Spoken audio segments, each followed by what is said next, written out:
Assalamu alaikum wa rahmatullahi wa barakatuh. Nous sommes en direct du salon Maïdine Event édition 2025. C'est un événement qui réunit plutôt 30 auteurs et autrices. Des ateliers, des formations et des conférences sont proposés également, ainsi que de la vente de produits artisanaux. Un événement qui permet de venir à la rencontre de ces auteurs et autrices et de profiter de leur créativité et de leurs pensées. C'est quelque chose qui me tient à cœur depuis 2023, de faire se rencontrer les acteurs de la Oumma, donc les auteurs, les créateurs, les marques et le public. Voilà, c'est vraiment le lieu, l'instant pour pour qu'il y ait des échanges, pour qu'il y ait ce soutien mutuel. Ça me tient vraiment à cœur. Alors les gens me connaissent surtout au travers de la saga Saladin et d'Illusions et tromperies, donc qui est une recherche sur la pensée islamique médiévale. Je suis issu évidemment de la communauté.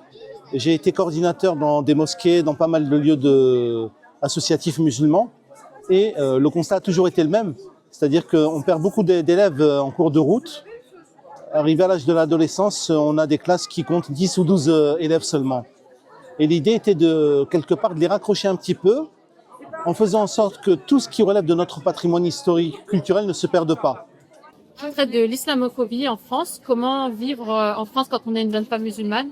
À quoi est-ce qu'on est confronté? Comment est-ce qu'on se libère de tout ce que ces discriminations peuvent nous apporter, que ce soit sur le plan émotionnel que même légalement? Comment est-ce qu'on se défend face à l'islamophobie? Et dans des livres qui permettent aussi de lire des histoires qui nous ressemblent, avec des personnages qui nous ressemblent, qui vivent les mêmes vies que nous, et qui nous permettent de nous sentir peut-être un peu plus représentés dans la littérature.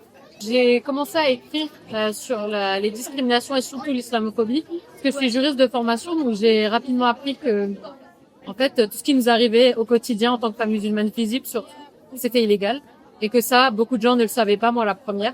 J'ai voulu vulgariser ces informations pour permettre à d'autres sœurs, à d'autres personnes de la communauté de ne plus subir ces choses-là. Je suis pas le précurseur, mais je fais partie des premiers qui ont commencé le roman éthique. C'était difficile au début parce qu'on n'était pas forcément compris. Et puis maintenant, ça va, ça commence à prendre avec toute la sensibilisation qu'on a sur les réseaux sociaux. Tu vois, on voit qu'aujourd'hui, le fait que les jeunes soient beaucoup sur les réseaux sociaux, nous, ça nous ouvre une porte et proposer des alternatives, parce que c'est très important aujourd'hui de créer des romans ludiques. Moi, je vous dis, à l'époque, il n'y avait pas de livres comme ça. Et petit à petit, les parents ils se sont dit, on va quand même donner des livres à nos enfants qui sont éthiques. Il y a pas de choses qui vont trouver de choses vulgaires ou des choses qui seraient contraires en fait à leurs valeurs. Ce qui est super important, parce que des fois on regarde la télé, on contrôle la télé, mais on contrôle pas les livres. Donc il faut contrôler les deux aussi. Dans les livres, il peut se passer plein de choses. Donc non, alhamdoulilah, moi j'ai vu l'évolution de la Oumma et cet intérêt qu'ils ont maintenant pour les livres, pas forcément des livres religieux, mais des livres plus qui sont du divertissement, mais qui restent éthiques. Je présente lors de ce salon organisé par Maïdine un projet qui est déjà actif en quelque sorte. C'est le livre Abi et Oumi se séparent, qui est un outil pour présenter la situation du divorce aux jeunes enfants, donc plutôt 3 à 6 ans, pour lequel papa et maman représentent tout leur monde.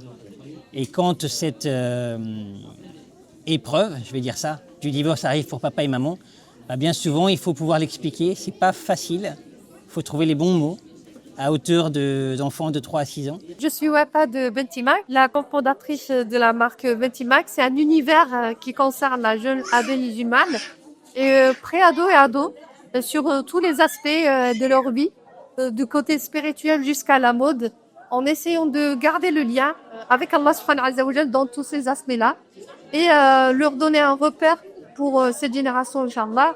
Et c'est une tranche d'âge qui n'est pas vraiment bien entretenue ni suivie de près.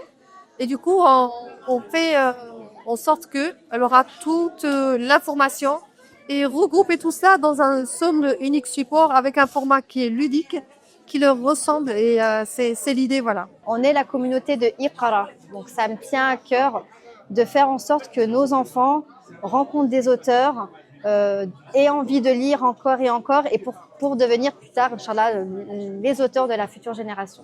Moi, j'aime bien lire, surtout les romans, et du coup, j'ai vu cette exposition, je me suis dit, c'est le moment pour aller en voir. Du coup, je suis venue ici, j'en ai pris quelques-uns. c'est bien, il y a des bons auteurs.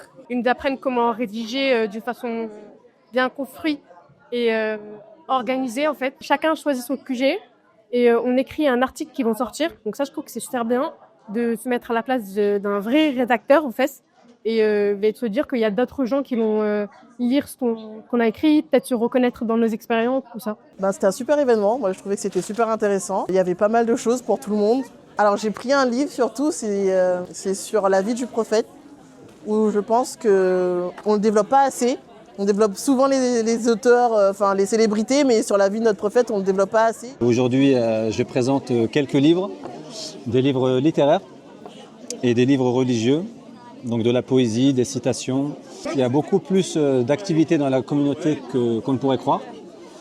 Et en particulier dans le domaine artistique, parce que bon, qu'on le veuille ou non, écrire un livre, ça fait partie un peu de la créativité. Je me suis dit, je vais lancer ma boîte et je vais me concentrer sur comment aider les gens à améliorer leur livre avant de l'éditer et avant de l'envoyer en correction. Et d'ailleurs, dans ce salon, autour de ces tables, il y a plusieurs sœurs qui m'ont contacté un jour, qui m'ont envoyé un mail en me disant, voilà, j'ai un texte, est-ce que tu peux me donner ton avis? Et qui aujourd'hui exposent ici, qui ont 2, 3, 4 livres en vente. Donc voilà, c'est faisable. Quand on est bien accompagné par quelqu'un qui connaît le processus. Barakallahu fikoum d'avoir suivi ce petit reportage sur le Made in Event et n'oubliez pas de soutenir Taqwa TV, une plateforme avec plus de 200 heures de contenu, des séminaires, des formations, des cours, des conférences et 2 émissions par semaine en libre accès. Soutenir Taqwa TV, c'est soutenir un bien waqf, c'est soutenir la transmission de l'islam. Assalamu alaikum wa rahmatullahi wa barakatuh.